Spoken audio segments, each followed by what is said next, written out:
आज इस अवसर पर मैं सबको बहुत बहुत बधाई और शुभकामना देता हूँ कि हमारा जो लक्ष्य है प्रदेश का, आपने सुना होगा कि मैंने पिछले वर्ष भर में जो बातें कही हैं, हमारा उसमें फोकस वो 4S पर फोकस हमेशा मैंने बताया।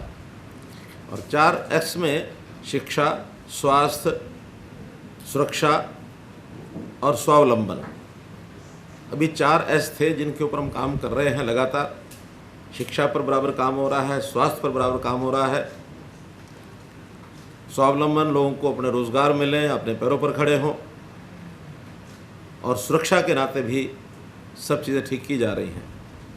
उसी की एक कड़ी में आखिर स्वास्थ्य के नाते से महिलाओं का स्वास्थ्य और बालकों का स्वास्थ्य, छोटे बच्चों का स्वास्थ्य, इसकी चिंता विशेष इसलिए भी बनती है कि अगर महिला का स्वास्थ्य ठीक नहीं होगा तो आने वाली भविष्य की पीढ़ी, उसका भी स्वास्थ्य तो आखिर कैसे ठीक होगा।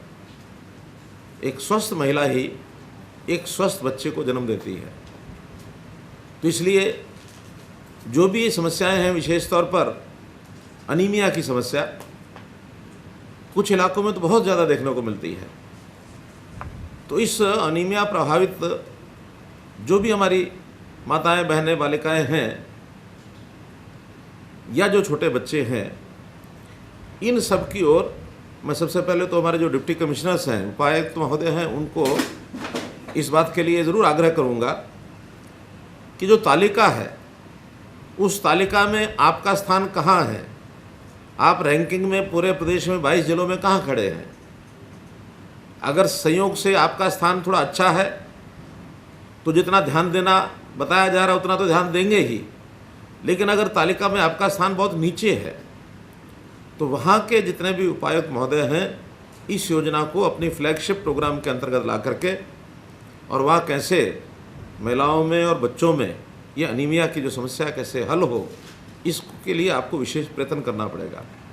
विशेष तौर पर एक ज़िले की जानकारी तो मैं शेयर कर सकता हूँ, वो है नूह जिला। नूह में अनीमिया की समस्या बहुत ज़्यादा है। ऐसे दूसरे ज़िले कौन कौन से हैं मेरे पास अभी तालिका नहीं है, लेकिन जो भी हैं आपके पास हमेशा साथ रहती है वो तालिका। ऐसे सब जिलों को इस पर विशेष ध्यान देना होगा। स्वस्थ बच्चे, आज के बच्चे, ये कल के जो भावी नागरिक होंगे, तो इस देश के एक प्रकार से निर्माता, कर्णधार यही बड़े होकर के बनने वाले हैं। एक स्वस्थ नागरिक ही समाज को, देश को, प्रदेश को, अपने क्षेत्र को वो आगे बढ़ा सकता है। तो इसलिए इन योजनाओं पर लगातार हमारा ध्यान है। कितनी योजनाओं की चर्चा की गई है। आज भी जो 2 योजनाएं हैं जिसके अंदर महिला एवं किशोरी सम्मान योजना व मुख्यमंत्री दुग्ध उपहार योजना, इनको शुरू किया जा रहा है। महिला बाल विकास विभाग की तरफ से शुरू हो ही रहा है। साथ में जो महिला किशोरी सम्मान योजना, ये हमारे शिक्षा विभाग में भी शुरू हो रहा है। जैसे BPL की सब महिलाओं को तो महिला बाल विकास विभाग की ओर से 22 लाख महिलाओं को इसका लाभ मिलेगा। वहीं 6.5 लाख बच्चों को भी, छात्राओं को विशेष तौर पर, ये हमारे शिक्षा विभाग की ओर से सैनिटरी पैड, महीने में 6 सैनिटरी पैड देने की जो योजना बनी है। अब क्योंकि एक ऐसा विषय है जो कई बार हमारी बच्चियां, बेटियां, स्कूल वाली या महिलाएं भी बड़ा संकोची स्वभाव के होने के कारण से अपनी समस्याओं को खुल के बता नहीं पाती हैं, लेकिन तो भी हमें तो हर एक की चिंता करनी है। न भी बता पाए तो भी हमको हर एक को अप्रोच करके उनके लिए इस व्यवस्था का इंतज़ाम करना है। तो जैसे मैंने बताया 4S की हम बात करते थे, आज इसमें मैं एक ऐसा और जोड़ने जा रहा हूँ। शिक्षा, स्वास्थ्य, सुरक्षा और स्वावलंबन तो है ही है।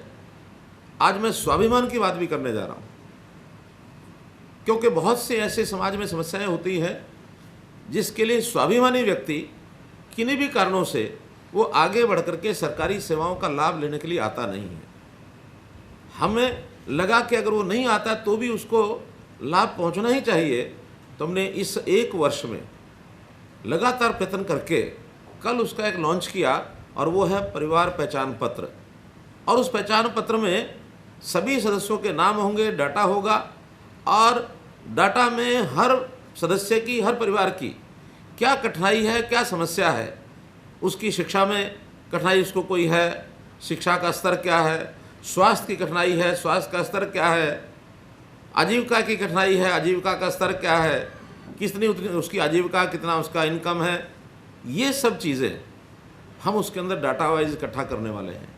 और जब सारा डाटा इकट्ठा हो जाएगा तो हम ही आगे बढ़ करके डिपार्टमेंट की ओर से कहेंगे कि ये बच्चे जिनको आज आवश्यकता है स्वास्थ्य के नाते से, मानो 3 वर्ष से 5 वर्ष के बच्चे, उनको अगर जो टीके लगते हैं वैक्सीनेशन के, अन्य प्रकार के, वो सब टीके उनको लगे कि नहीं लगे, इनका डाटा हम रखेंगे। और रखने के बाद किसी बच्चे को अगर चेन में वो छूट गया है तो उस चेन को पूरा करने के लिए उसके घर विभाग पहुंचेगा कि आपके बच्चे का ये काम बाकी है, उसको बुलाने की हमें आवश्यकता नहीं रहेगी। 5 वर्ष से लेकर के 15 वर्ष का बच्चा, क्या उसकी स्कूलिंग, वो स्कूल में जा रहा है कि नहीं जा रहा है, वो कहीं ऐसा तो नहीं घर बैठ गया या ड्रॉप आउट हो गया, तो ऐसी delivery of the service at home ये हम करने वाले हैं, जिसमें परिवार का, व्यक्ति का, नागरिक का स्वाभिमान उसको भी ठेस नहीं पहुंचेगी। तो इतनी प्रकार की जब सेवाएं हम करेंगे, उसके अंदर खासतौर पर जैसा आज 2 प्रोजेक्ट्स चालू किए गए हैं, इनकी भी आवश्यकता जहाँ जहाँ होगी। चीफ सेक्रेटरी मैडम ने बजट की बात की। देखिए, कुछ विषय ऐसे जो हमारी प्राथमिकता के हैं, उनको करने के लिए हमको बजट की कोई चिंता नहीं है। आखिर बहुत सा बजट तो इधर उधर भी खर्च होता है, और ये अगर सैकड़ों करोड़ रुपया मानो दुग्ध योजना में लग गया, या कहीं 40-50 करोड़ रुपया हमारे ये सैनिटरी पैड में लगता है, तो एक समाज को स्वस्थ बनाने के लिए ये चीज़ें बहुत बड़ी नहीं हैं। इसलिए हम लोग इन चीज़ों पर पूरा ध्यान रखे हुए हैं, लेकिन हमें सबका साथ और सहयोग भी चाहिए। बिना साथ और सहयोग के कई बार डिपार्टमेंट भी बहुत नीचे तक अपनी डिलीवरी को पहुंचा नहीं पाता है। हम व्यवस्थाएं सब बना रहे हैं, लेकिन सामने भी इच्छा जागृत होनी चाहिए।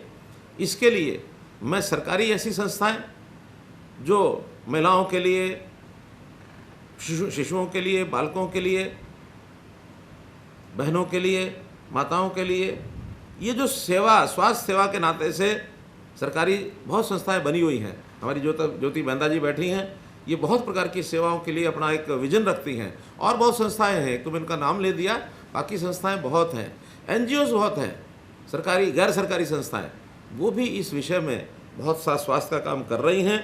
इन सबको भी मैं आह्वान करूंगा कि आगे बढ़ करके लोगों में जागृति पैदा करें, ताकि जो भी कोई आवश्यकता उनकी है, उस आवश्यकता के लिए लोगों को सरकारी सुविधा वो ले सकें।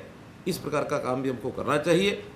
अभी जैसे मिड डे मील की बात आई, उसके अंदर भी जो विषय आगे बढ़ाने के लिए हमारे पास प्रस्ताव आते हैं, चाहे वो फोर्टिफाइड आटा है, चाहे फोर्टिफाइड दूध की बात है, रेगुलर उनको भी दूध की व्यवस्था कराने के लिए शायद निर्णय हो गया है, विचार किया है, ये सब हो गया है, ताकि जो छात्र, जो बालक है, वो जो 6 वर्ष की कम आयु का जो बच्चा है, उसको उसके स्वास्थ्य की दृष्टि से जो आवश्यक न्यूट्रिएंट्स हैं वो सब मिलने चाहिए। इस प्रकार की इन योजनाओं का आज जो शुभारंभ किया है, मैं इस अवसर पर विभाग के लोगों को, चाहे हमारे WCD है, चाहे शिक्षा विभाग है, और चाहे डेयरी डेवलपमेंट है, जो विभाग इस सारे काम में लगे हैं, वो इस काम को बहुत बारीकी से ध्यान करते हुए इसको सफल करें, आगे बढ़ाएं। कहीं भी कोई कमी है, सरकार के लेवल पर कोई विषय ध्यान कराना है, तो हमारी चीफ सेक्रेटरी मैडम बैठी हैं, इनके माध्यम से बात को आगे पहुंचाएंगे, तो हम पूरा करेंगे। आप सबको, उपस्थित लोगों को बहुत बहुत बधाई, बहुत बहुत शुभकामनाएं। आज एक बधाई मैं और देना चाहूँगा, कल ही एक परिणाम हमें मिला है, और वो है हमारे सोनीपत से एक साथी नौजवान प्रदीप सिंह, जिसने संघ लोक सेवा आयोग में टॉप किया है देश में, और टॉप उन्होंने किया, यानी लगभग 1000 के आसपास बच्चों का रिजल्ट निकलता है, एंड इज़ द टॉपर। और हरियाणा का नाम किया, सोनीपत का नाम किया, अपने परिवार का नाम किया। मैं संदीप सिंह को भी बहुत बहुत बधाई देता हूँ। आज का दिन और एक विशेष दिन के लिए भी जाना जाता है। आज 5 अगस्त है, और इस 5 अगस्त का दिन 1991 का वो साल जिसमें मुझे बताया गया है कि देश की पहली महिला मुख्य न्यायाधीश न्यायमूर्ति लीला सेठ बनी थी। आज के दिन बनी थी। आज का दिन तो बहुत महिलाओं के अचीवमेंट्स बहुत हैं, मैं सारी नहीं गिनाऊंगा, एक ज़रूर गिनाऊंगा कि हमारी मुख्य सचिव श्रीमती केशनी आनंद अरोड़ा, ये 3 बहनें, विश्व रिकॉर्ड है, तीनों चीफ सेक्रेटरी हुई। आपका धन्यवाद। इसलिए ये रिकॉर्ड भी मुझे नहीं लगता किसी प्रदेश में, देश में, दुनिया में कहीं बना होगा। तो इसलिए बहुत बहुत बधाई। इसी के साथ साथ बहुत बहुत शुभकामनाएं और बधाई। धन्यवाद।